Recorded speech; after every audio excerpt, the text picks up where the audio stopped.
Buenas tardes, familia de la iglesia. Es un placer estar contigo. Me encanta cantar con alegría. Es correr hacia mi escuela. Incluso con mi limitado entendimiento. No sé qué. Lo hace por ti.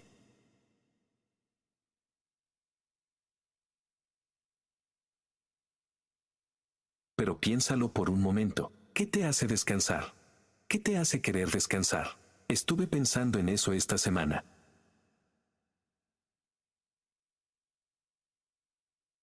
Es pensar en el pasaje de la semana pasada que predicamos. A través del pastor Eli, lo predicó en este servicio y, en ese pasaje, los fariseos y Jesús vienen en conflicto unos con otros durante el día de reposo y al final del día. Jesús es el Señor sobre el día de reposo, y solo pensar en lo que hace. Incluso quieres descansar. Y yo estaba pensando en eso en mi vida. Ahora, tiendo a ser un cuerpo ocupado. No me gusta parar. No me gusta descansar. A veces sentirse ocioso es un poco. Se siente un poco como una pérdida de tiempo para mí, aunque sé que el día de reposo es bueno para mí. A veces me resulta difícil llegar al día de reposo, descansar, detenerme y descansar. Y entonces estaba pensando en las cosas que realmente me hacen querer parar. ¿Sería algo así como estar sentado?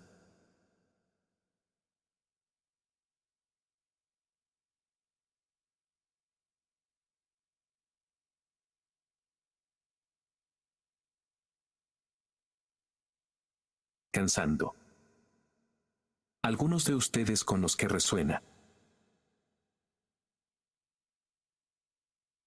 Otra cosa que me gusta hacer es caminar por el bosque y escuchar el susurro de los árboles y el viento, y simplemente evoca este tipo de atmósfera pacífica. Pero realmente, lo que más me gusta, si tuviera que decir que tengo que elegir uno de todos, sería sentarme al lado de una fogata. Esa es mi idea de un buen momento. Simplemente sentarme alrededor de un fuego con amigos y simplemente tener una conversación y escuchar el rugido de la llama, el crepitar de la madera. El olor de todo esto me hace querer parar. Como si ese fuera el puedo sentarme allí y simplemente tender a disparar y estaré perfectamente. Ahora bien, lo que pasa con un incendio es que un incendio no ocurre de la noche a la mañana. Hay que cultivarlo. Hay mucho trabajo que realmente se dedica al fuego, y si quieres llevarlo hasta el principio, tienes que empezar con un árbol y tienes que cortar el árbol. Luego tienes que separar el árbol de las ramas y toda la maleza.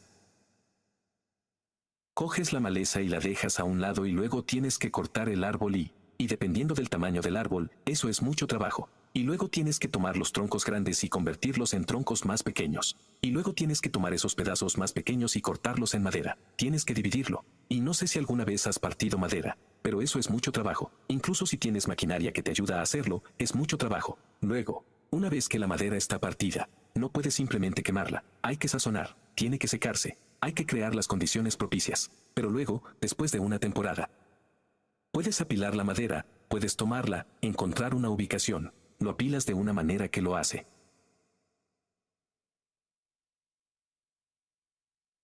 Obtiene el flujo de oxígeno, el flujo de aire que necesita para quemarse. Obtienes tu leña y todas las pequeñas cosas que ayudan a encender el fuego y hacerlo rugir. Hay mucho trabajo que se dedica a una hora de relajación junto a un fuego.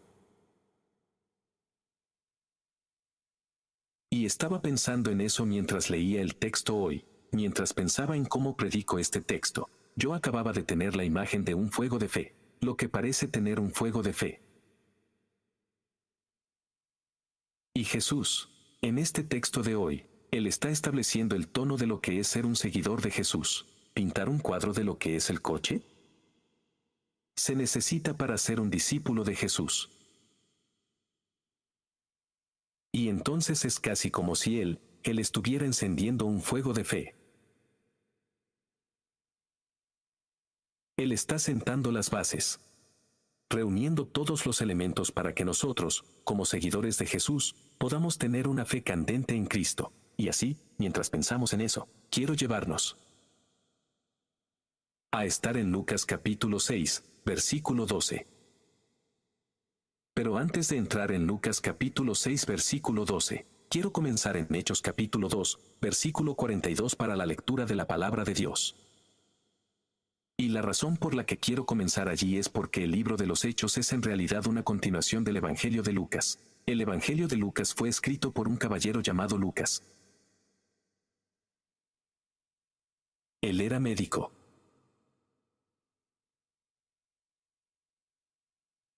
Y elabora este relato ordenado del Evangelio para ayudar a las personas a conocer las buenas nuevas de Jesucristo y el libro de los Hechos. Atenuación del Evangelio de Lucas después de la resurrección de Jesús y sigue la historia de la iglesia primitiva, cuando el Evangelio de Jesús se extendió como un reguero de pólvora por todo el mundo. Así que quiero preguntarles si me apoyarían para la lectura de la palabra de Dios. Y la razón por la que les pido que se pongan de pie. Porque queremos honrar la lectura de la palabra de Dios. La palabra de Dios es santa, es la autoridad suprema sobre nuestras vidas, es el medio principal por el que Dios nos habla.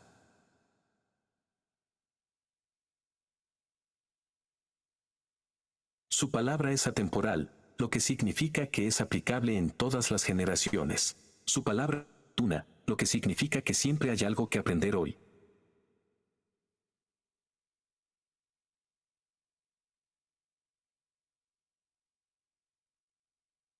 Y estoy leyendo este pasaje porque es el resultado de que la gente haga lo que Jesús predica en Lucas capítulo 6, versículos 12 al 49. Y así vamos a ver los resultados de lo que es ser un pueblo con fe ardiente en Cristo. Y luego regresaremos a Lucas capítulo 6, versículo 12 y analizaremos cómo llegamos a un tipo de fe en el segundo acto. ¿Tiene sentido? Muy bien, Hechos, capítulo 2, versículo 42.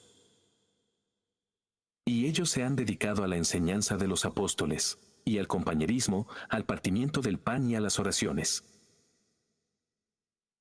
Y todo vino sobre cada alma, y se hacían muchos prodigios y señales por medio de los apóstoles, y todos los que habían creído estaban juntos y tenían todas las cosas en común. Y vendían sus posesiones y pertenencias, y distribuían el producto a cada uno según la necesidad, y día tras día, asistiendo juntos al templo y partiendo el pan en sus casas, recibían su alimento con corazón alegre y generoso. Alabar a Dios y tener gracia con todo el pueblo y con el Señor.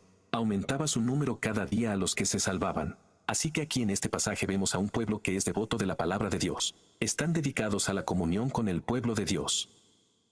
Están dedicados a la oración, al altruismo, y están dedicados a la generosidad. Y esa es la gente, el tipo de gente que aspiramos a ser. Como seguidores de Jesús, permítanme orar por nosotros. Padre, te doy gracias por esta reunión de santos hoy.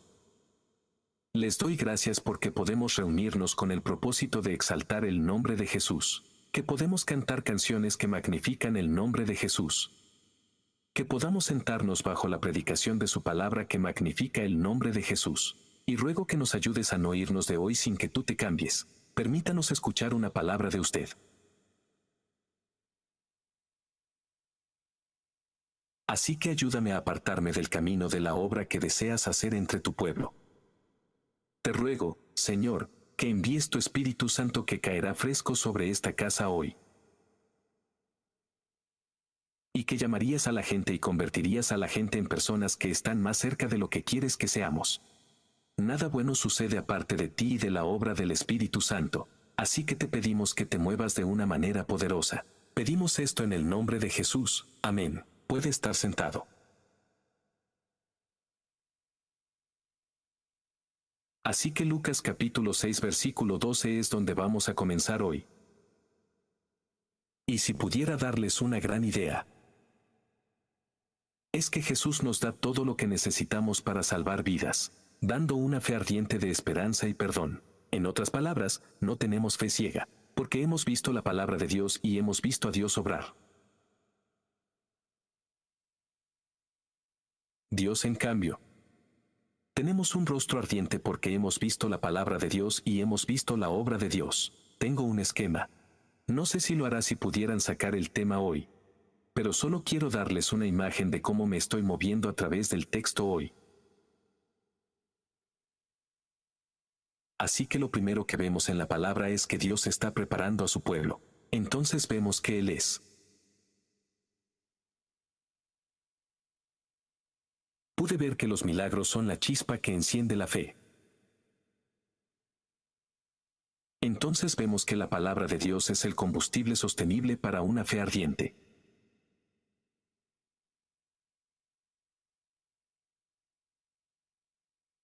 Y luego necesitamos saber que necesitamos guardar el fuego de la fe y cuidar el fuego. ¿Tiene sentido? Tú me sigues, como si así fuera como se va a descomponer a medida que avanzamos en el texto hoy. Volvamos al capítulo 6, versículo 12, en el Evangelio de Lucas.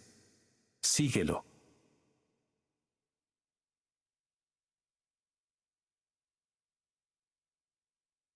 En estos días salió al monte a orar, y toda la noche permaneció en oración a Dios. Y cuando llegó el día, llamó a sus discípulos y escogió de 12 a los que llamó apóstoles. Simón, a quien llamó Pedro y Andrés su hermano, y Jacobo, y Juan, Felipe, Bartolomé, Mateo, Tomás, Jacobo hijo de Alfeo, Simón, llamado el Celote, y Judas, hijo de Jacobo, y Judas Iscariote, que se convirtió en traidor. Lo primero que vemos es que Dios se está preparando, que Jesús se está preparando, cimientos a partir de los cuales construir. De los evangelios sinópticos. Los evangelios sinópticos son Mateo, Marcos y Lucas. Los dos esos tres evangelios comparten la misma historia. No se siguen exactamente, pero todos seguían el mismo patrón de la vida de Jesús. Sinóptico significa que ven juntos.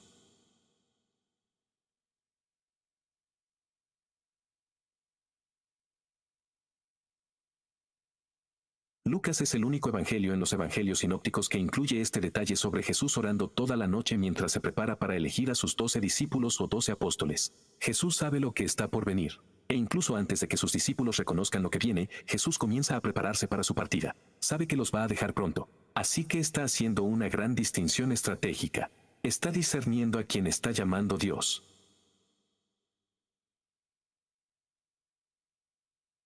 Un apóstol y parte de sus planes de redención y salvación. Jesús sabe que se va a ir pronto. Y por eso está planeando y preparando su sucesión para los líderes que lo seguirán. Antes de que los discípulos se den cuenta verdaderamente de lo que está sucediendo, Jesús los está preparando y nombra a estos 12 apóstoles. La palabra griega para apóstoles es apóstolos, que significa uno que es enviado. Y estos serán los hombres que Jesús lleva. Llevar el fuego de la fe, llevar el fuego del Evangelio, y después de que se va.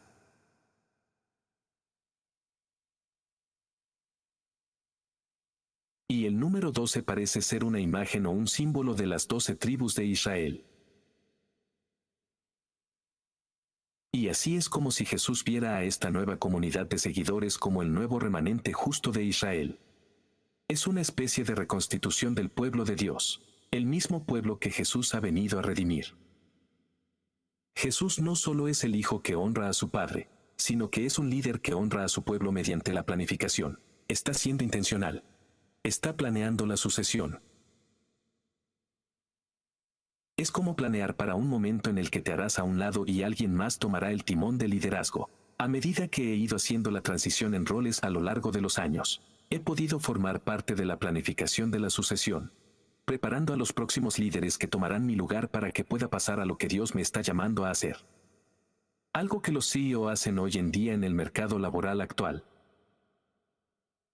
El mundo corporativo es algo que los pastores responsables hacen cuando saben que hay una transición por delante. Comienzan a preparar a su gente para esa transición. Comienzan a llamar a los líderes que vienen detrás de ellos y los preparan para esa transición. Lucas capítulo 6, versículo 17. Y descendió con él, y se detuvo en un lugar llano, con una gran multitud de sus discípulos, y una gran multitud de gente de toda Judea, de Jerusalén y de la costa de Tiro y de Sidón, que venían a oírle y a ser sanados de sus enfermedades. Y los que estaban turbados por espíritus inmundos fueron curados. Y todas las multitudes procuraban tocarle, porque de él salía poder que los sanaba a todos. La segunda cosa que vemos aquí en este texto es que los milagros, o la chispa que enciende la fe. Jesús estaba en oración. Él está buscando al Padre en oración. Ha reunido a sus discípulos. Él ha nombrado a sus 12 discípulos.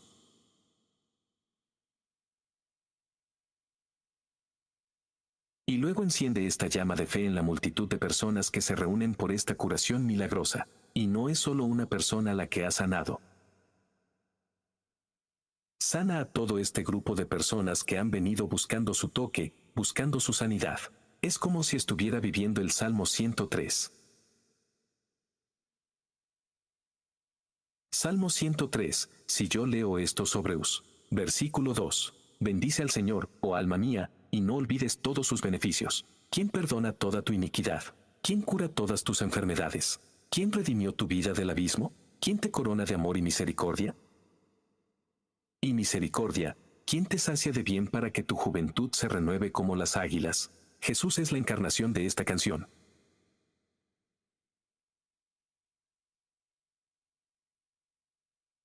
Es lo que ha venido a hacer. Y en esta multitud de gente ha realizado el milagro significativo de muchos milagros a la vez, en una ocasión. Ahora, estas personas están acostumbradas a que Jesús realice un milagro aquí y allá, pero nunca han visto algo como esto. Este es un evento muy significativo. A lo largo del Evangelio de Lucas vemos a Jesús hacer cosas milagrosas frente a la gente. No es un hecho aislado. Son cosas públicas que están ocurriendo.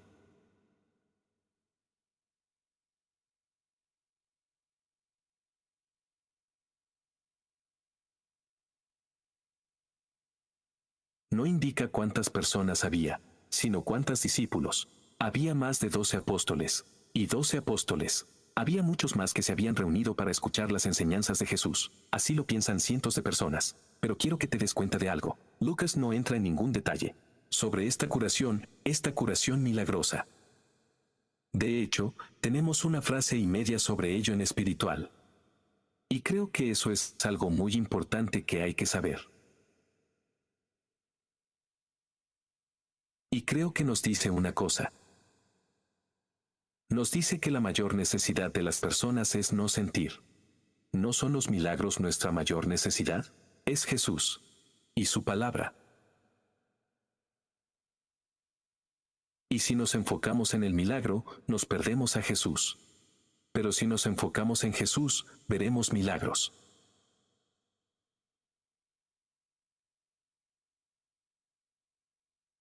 Pero si nos enfocamos en Jesús, ya veremos milagros, veremos milagros de salvación.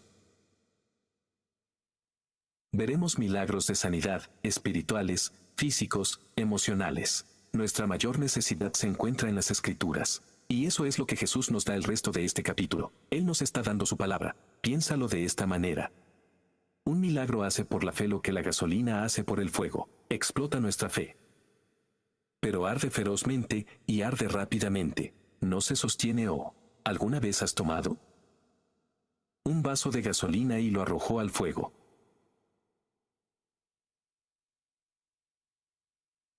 ¿O un montón de líquido para encendedores y tirarlo al fuego? ¿Qué sucede? Explota, se quema rápidamente. Pero puedes hacer eso con un fuego y el fuego aún se extinguirá. Porque el combustible se quemará rápidamente.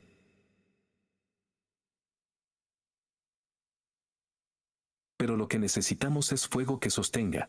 Necesitamos una fe que nos sostenga. Lo mismo hace la palabra de Dios con la fe. Lo que una madera dura perfectamente sazonada hace por el fuego, alimenta el fuego con una combustión lenta y constante. Eso es lo que Jesús está haciendo en el resto de este capítulo. Está grabando lenta y firmemente, quemando combustible para encender nuestra fe. La palabra de Dios es combustible sostenible para el fuego de la fe. Versículo 20.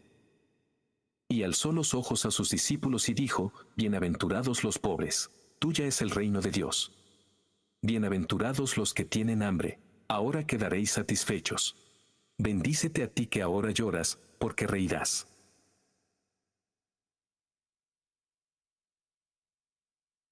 Bendito seas cuando la gente te odia y cuando te excluye, os injuria y desprecia vuestro nombre como malo por causa del Hijo del Hombre. Alégrense en aquel día y partan de alegría, porque he aquí que su recompensa es grande en el cielo, porque así hicieron sus padres con los profetas. Podríamos dedicar toda una serie de sermones a hablar de estos dos versículos, y tal vez en una fecha posterior volvamos a esto. Pero lo que necesitamos ver hoy es que Jesús está guiando a sus discípulos. En particular, sus ojos están enfocados en sus discípulos en este momento. Les está mostrando lo que les está mostrando para que cuenten el costo de seguirlo. Está diciendo que tienes que renunciar a tu agenda, y en cambio, servir a mi agenda.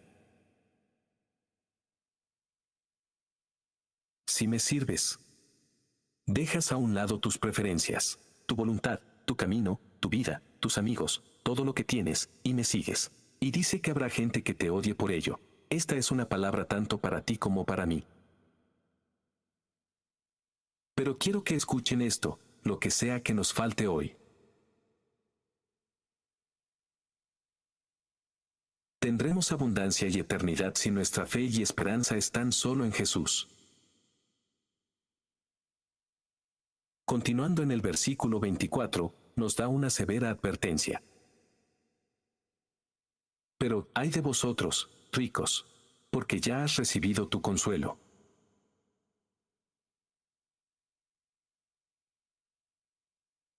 Ay de vosotros, los que ya estáis saciados, o tendréis hambre. Ay de vosotros que ahora reís, porque os lamentaréis y lloraréis. Ay de vosotros cuando todos los hombres hablen bien de vosotros, o así lo hicieron sus padres con los falsos profetas. Ahora bien, la palabra ay en este texto es una palabra griega llamada huai, y es un pronunciamiento de condenación con codicia. En otras palabras, al Señor Jesús le duele condenar a los ricos porque su confianza está en sus riquezas y no en Él. Recibieron su recompensa ahora y separados de Jesús, permanecerán en necesidad y necesidad por la eternidad. Esto es lo más cerca que estarán del cielo. Esto es lo mejor que pueden hacer para ellos. Y quiero que escuchen esto, no lo es. No es tener abundancia, no lo es. Es el hecho de que no tienen a Jesús. Ese es el problema.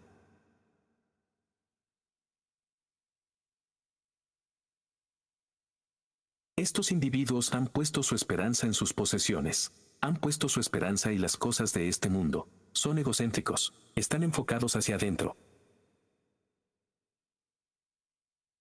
Ahora están enfocados en servir a Jesús o satisfacer las necesidades de los demás, y eso entristece a Jesús. Y debería entristecernos a ti y a mí. Cuando vemos personas en nuestras vidas que no conocen a Jesús y se pierden por completo la esperanza que se encuentra en Él. Por eso, siempre quiero que reconozcas que siempre hay una persona más en tu vida. ¿Una persona más en tu vida que no conoce a Jesús? ¿Que necesita conocer a Jesús? Y que puedes estar orando intencionalmente por ellos, buscando oportunidades para construir una relación amorosa con ellos, porque quieres que conozcan la salvación de Jesús, porque ese es tu corazón para ellos. Puede ser un familiar, un compañero de trabajo o un amigo, un buen amigo. Tenemos que ser intencionales sobre cómo pasamos el tiempo con ellos, cómo oramos por ellos.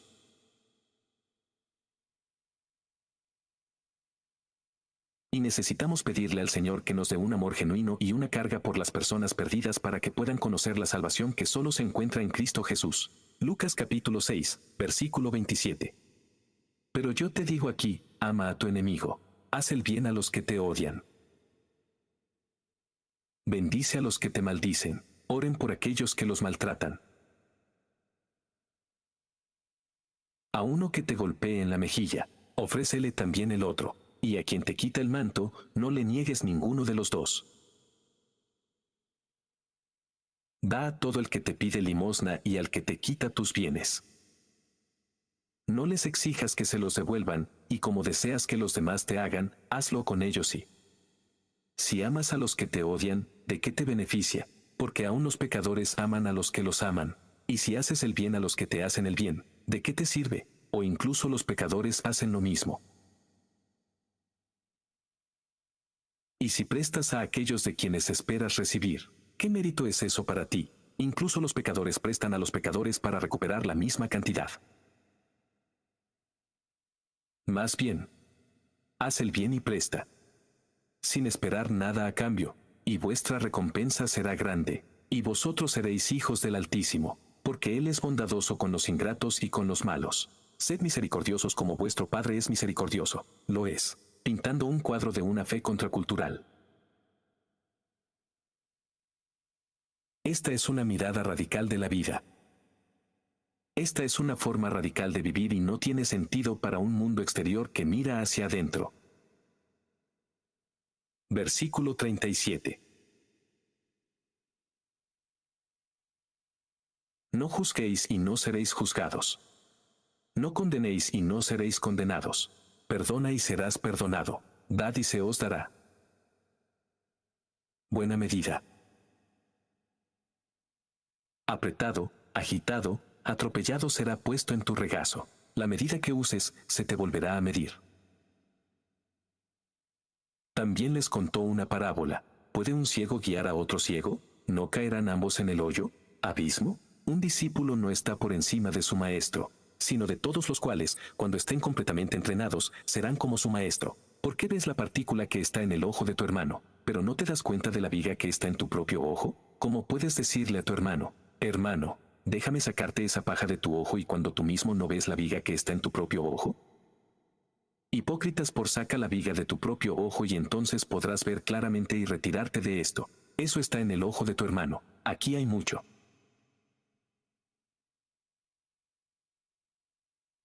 Y no podré desentrañar todo lo que Jesús está proponiendo que es radical y contracultural para el pueblo de Israel. Es contracultural a la mentalidad de vida por vida, ojo por ojo, diente por diente que han crecido aprendiendo. En la Torá, las escrituras del Antiguo Testamento. Puedes leer más sobre eso en Deuteronomio capítulo 19. En otras palabras, lo que está diciendo es que la vindicación no nos pertenece, la vindicación pertenece al Señor. Como seguidores de Jesús, estamos llamados a amar a las personas, periodo, independientemente de su nacionalidad, independientemente de su cultura, independientemente de su ciudadanía, independientemente de su religión, independientemente de su pecado, independientemente de su sexualidad, independientemente de su riqueza, independientemente de su pobreza, independientemente de su bondad o de su falta de ella, independientemente de su amor u odio por nosotros, independientemente de si pensamos que son dignos de nuestro amor.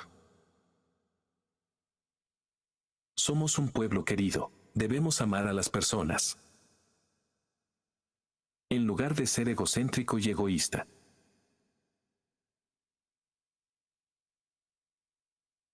Estamos obligados por la gracia y la gloria de Jesús a estar centrados en Cristo y a los demás sirviendo.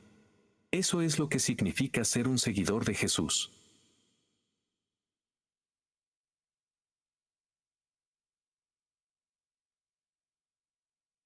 Esta es esencialmente la aplicación práctica que Jesús nos enseña en el capítulo 22 de Mateo, cuando Él dice, amarás al Señor tu Dios con todo tu corazón, con toda tu alma, con toda tu mente, amarás a tu prójimo como a ti mismo. Porque de estos dos mandamientos dependen toda la ley y los profetas. Somos un pueblo amado que ama a las personas cuando practicamos lo que se llama el fruto del Espíritu.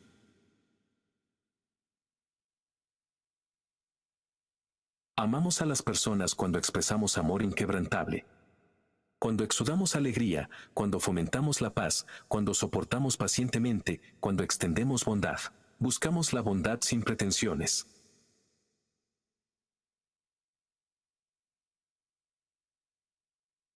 Cuando encarnamos la fidelidad y la gracia resistentes, inspiramos mansedumbre y practicamos el autocontrol, porque contra tales cosas no hay ley.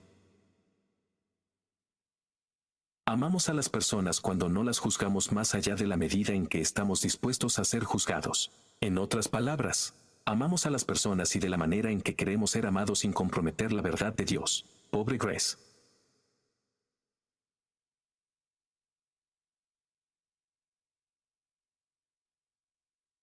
También quiero dejar claro que esto no significa que resistamos el abuso por amor. El texto dice que rezamos por los abusadores. Pero no tenemos por qué quedarnos sentados bajo eso y tolerarlo. Y a veces lo más amoroso que podemos hacer es llamar a la policía y dejar que se encarguen de ello. Nosotros no lo seamos. No somos un pueblo que tenga que soportar abusos.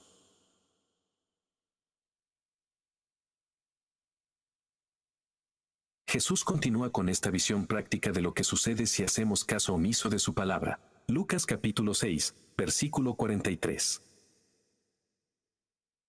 Para que no haya árboles buenos, agregue fruta, ni tampoco un árbol malo da frutos buenos. Porque cada árbol se conoce por su fruto. Los higos no se recogen de los arbustos espinosos, ni las uvas se recogen de un arbusto de zarzas. La persona buena, del buen tesoro de su corazón, produce el bien, y la persona mala, de su tesoro malo, produce el mal, porque de la abundancia del corazón sale la boca. ¿Por qué me llama Señor, Señor, y no hacéis lo que os digo? A todos los que vengan a mí, oigan mis palabras y las ponga en práctica, yo les mostraré cómo es. Es semejante a un hombre que construye una casa, que cavó hondo y puso cimientos sobre la roca, y cuando se produjo un diluvio, el arroyo rompió contra esa casa y no pudo llevarla, porque había sido construido. Pero el que las oye y no las hace es semejante a un hombre que edificó su casa sobre el suelo, sin cimientos. Cuando el arroyo rompió contra él, inmediatamente cayó, y la ruina de esa casa fue grande. Esto es lo que significa guardar tu fe y cuidar el fuego. Ahora los predicadores pueden adoptar uno de dos enfoques. Al predicar la palabra, pueden predicar con implicación.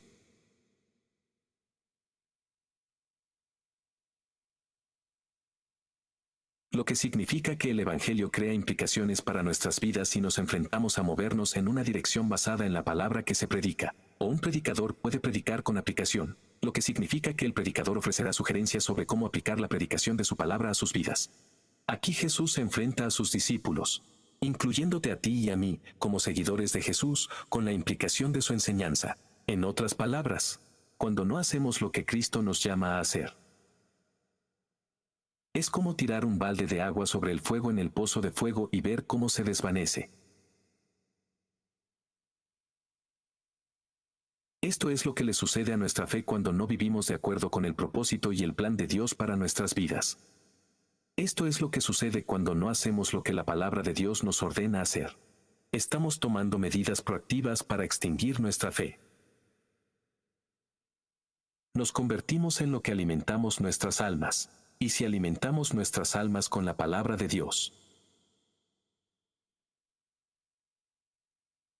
Si alimentamos nuestras almas por la forma en que amamos y servimos a los demás, ese será el fruto que produciremos continuamente. Pero si no estamos alimentando nuestras almas con la bondad de Jesús, entonces ¿de qué nos estamos deleitando? Si no está enraizada en la bondad de Dios, no va a producir frutos que sean buenos en nuestras vidas. Si queremos tener una carga constante de fe en Jesucristo, una fe que resiste el viento y las tormentas, necesitamos mantenernos conectados al combustible constante y perfecto de Jesucristo nuestro Señor. Necesitamos mantenernos conectados a la fuente más pura de vida y amor, y su nombre es Jesús. Tenemos que seguir cuidando el fuego. Hay que estar atentos y seguir amontonando combustible que permite que arda de manera constante.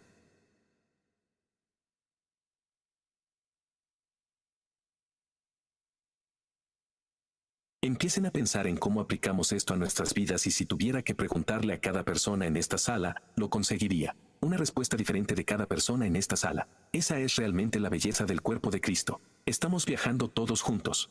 Caminamos todos juntos, pero estamos en diferentes puntos del camino.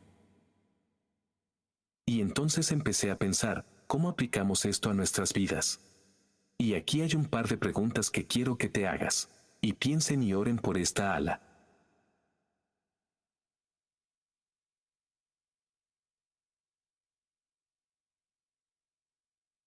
¿En qué áreas de mi vida me he vuelto egocéntrico y egoísta que necesito entregar a Jesús? Tal vez sea tu horario, tal vez sean tus finanzas.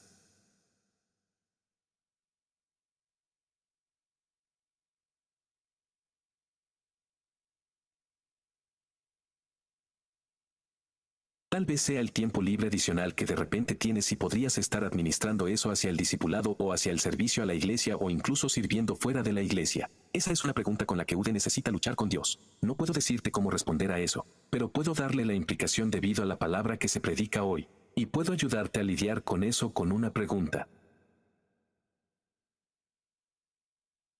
La segunda pregunta que debes hacerte, especialmente si tu fe es débil o tibia en este momento, o tal vez no existía en absoluto, quiero que te hagas esta pregunta.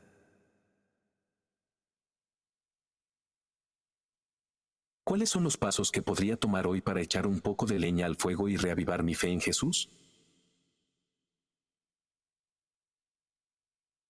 Y si pudiera darles algunas sugerencias, les diría que comiencen leyendo la palabra de Dios todos los días. Los estudios demuestran que si lees la palabra de Dios al menos 4 días a la semana, eres más alegre. Luchas menos contra la depresión, luchas menos con la ansiedad. Eso es porque la palabra de Dios es poderosa. Los matrimonios son más saludables cuando los cónyuges leen la palabra. Así que empieza a leer la palabra todos los días. Comienza a orar intencionalmente todos los días por tu fe, para que Dios encienda una fe profunda y ardiente. ¿Qué te emocionaría adorar a Jesús? Eso sería todo lo que piensas es en servir a Jesús, y luego buscar relaciones. Eso fortalecerá tu fe. Piensa en el discipulado o en un mentor. Piensa en esa persona en tu vida en la que la miras y dices, quiero ese tipo de fe, y luego empieza a pasar tiempo con esa persona. Y deja que su fe se contagie a ti.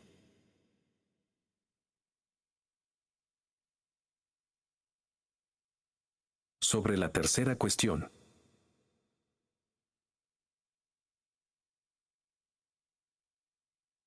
Para pedir. Y esto es principalmente para aquellos a quienes tu fe ya está ardiendo. Tienes una fe vibrante, amas a Jesús, sirves a Jesús, le cuentas a la gente acerca de Jesús. Hazte esta pregunta, ¿cómo puedo llevar el fuego y propagarlo como un incendio forestal en nuestra ciudad y más allá?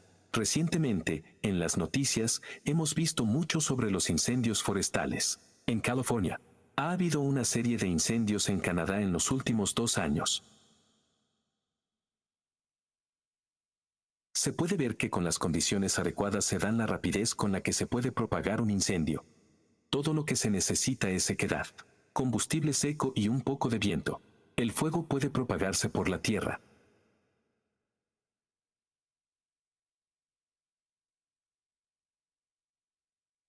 En el libro de los Hechos, vemos cómo se ve cuando el cristianismo se extiende como un incendio forestal. Eso fue lo que sucedió. El ministerio de Jesús se encendió, un fuego de fe. Y cuando resucitó, apareció frente a cientos de personas, y la fe que era.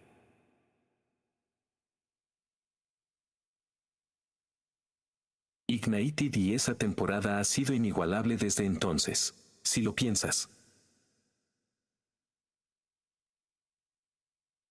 Durante los últimos 2000 años no ha habido nadie tan importante como Jesús.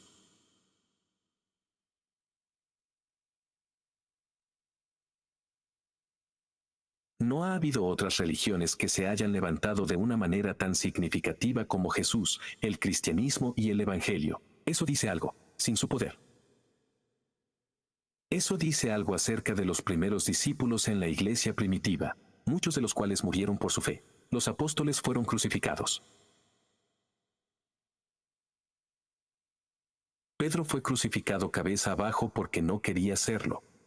No quería morir de la misma manera que Jesús. Pensó que no era digno de eso, así que pidió ser crucificado cabeza abajo. ¿Qué hay de la fe en Jesús? Haz que alguien haga eso aparte de saber que es verdad. Ese es el tipo de fe que necesitamos como iglesia, como pueblo de Dios. Y podemos salir en la oscuridad. Y no tenerle miedo por la esperanza que tenemos en Jesús. Esta es la implicación de la Escritura.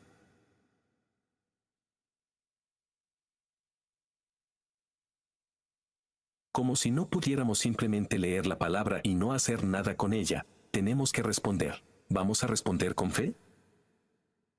¿O simplemente nos vamos a ir de este lugar hoy, como si nada hubiera pasado? ¿Por qué estás aquí hoy? ¿Es solo porque esto es lo que haces los domingos? ¿Es tradición?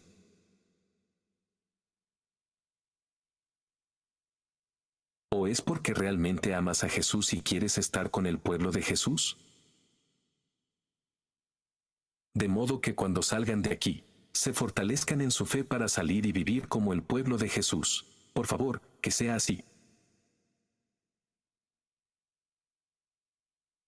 Que sea que amas tanto a Jesús y que no puedes contenerte a ti mismo y que no puedes salir de este edificio de la iglesia y no contarle a la gente acerca de Jesús. Quiero que tengamos una fe espinosa. Necesitamos tener una fe ardiente, si vamos a ser una iglesia que da fruto.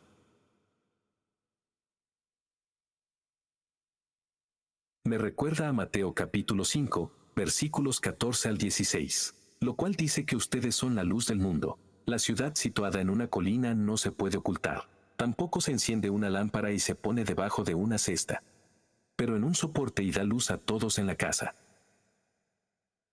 De la misma manera, brille vuestra luz delante de los hombres, para que vean vuestras buenas obras y glorifiquen a vuestro Padre que está en los cielos. Ese es el tipo de fe que necesitamos tener.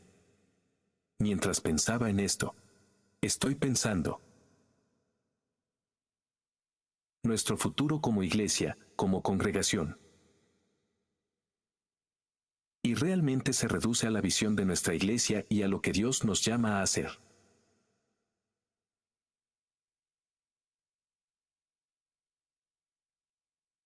Las próximas semanas. A mediados de marzo, nuestro equipo de liderazgo se reunirá con algunos de los líderes de nuestro ministerio de personal, y vamos a pasar un fin de semana juntos discerniendo y pidiéndole a Dios visión y dirección para nuestra familia de la iglesia. Queremos ser personas exigentes.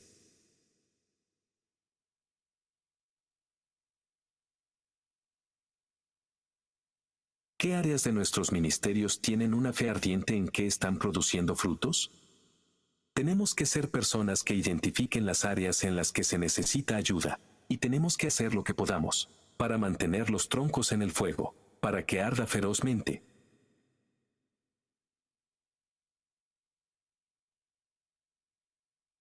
El punto es que queremos ser la iglesia que dé frutos más efectiva que podamos ser. Para la gloria de Dios y para el bien de esta comunidad y el bien de su reino. Y por eso quiero invitarlos a orar incluso ahora. Que tuviéramos sabiduría y discernimiento.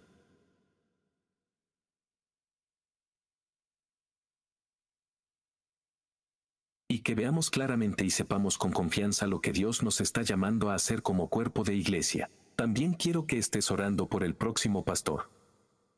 ¿Quién ayudará a dirigir esta congregación, este campus de Encrucijada?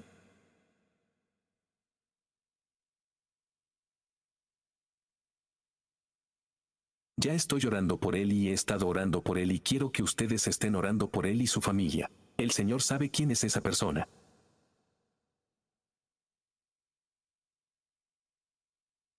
Así que a medida que comenzamos a pensar y orar y a buscar en Dios por visión y dirección, también necesitamos orar para que Dios esté posicionando a las personas correctas, para hacer la obra que Él nos ha llamado a hacer. Y tengo confianza, tenemos mucho potencial, como una iglesia.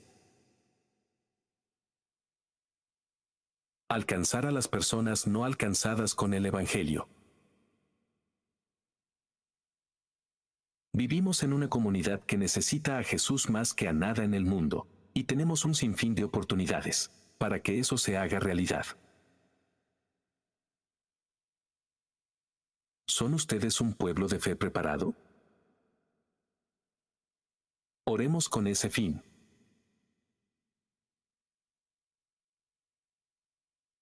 Padre, te damos gracias porque nos has llamado hijos e hijas del Altísimo. Dios, te damos gracias porque tenemos una adopción que no se parece a nada más, que en Cristo tenemos una herencia, eso es, vale más que cualquier cosa que podamos imaginar.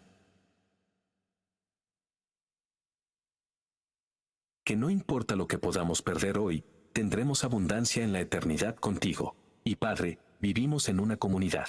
Vivimos en un lugar que necesita a Jesús más que cualquier otra cosa en el mundo.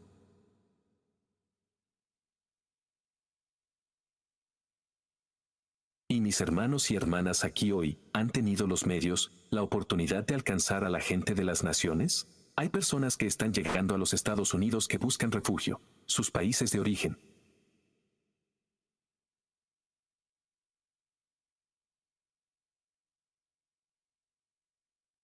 Buscando nuevas oportunidades y mis hermanos y hermanas aquí en este momento tienen influencia en sus vidas y por eso ruego que les des una influencia inigualable, que hablarían el nombre de Jesús, que predicarían el Evangelio de Jesús a todos los que quisieran escuchar y oír.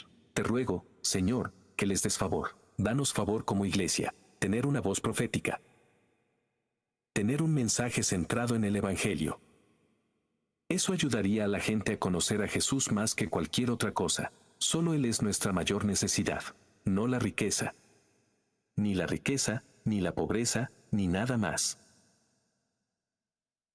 Nuestra mayor necesidad es Jesús, y siempre Jesús. Y así ayúdanos a ser un pueblo con una fe ardiente y profundamente arraigada, quien sabe exactamente qué es necesario y que nos ayudes a vivir obedientemente. ¿Así que estás llamando a nuestras vidas?